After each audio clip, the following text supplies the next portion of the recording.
Voici comment j'ai fait pour réaliser mon rêve d'avoir une maison sur le bord de l'eau à 2,8 millions.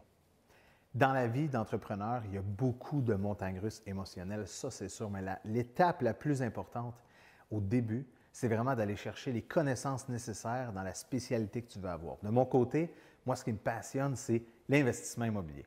Donc, j'ai été me former à 100%, autant au niveau d'achat, au niveau financier, au niveau légal. Toutes ces expertises-là m'ont amené à, justement, dans le début de mon parcours, commencer avec du multilogement, de la création d'équité, de l'optimisation de bâtiments, du refinancement, pour la suite en acheter d'autres, bâtir un parc. Puis par la suite, je me suis diversifié dans ce parc-là pour aller plus vers des flips de maisons, de l'achat de bâtiments à cash flow positif à l'extérieur du Québec. Puis ça a grossi, puis j'en suis arrivé à une étape où le cash flow mensuel était assez suffisant pour pouvoir me permettre l'un de mes plus grands rêves que j'avais dans ma vie, qui était de posséder une demeure sur le bord de l'eau, tout en ayant une liberté de temps.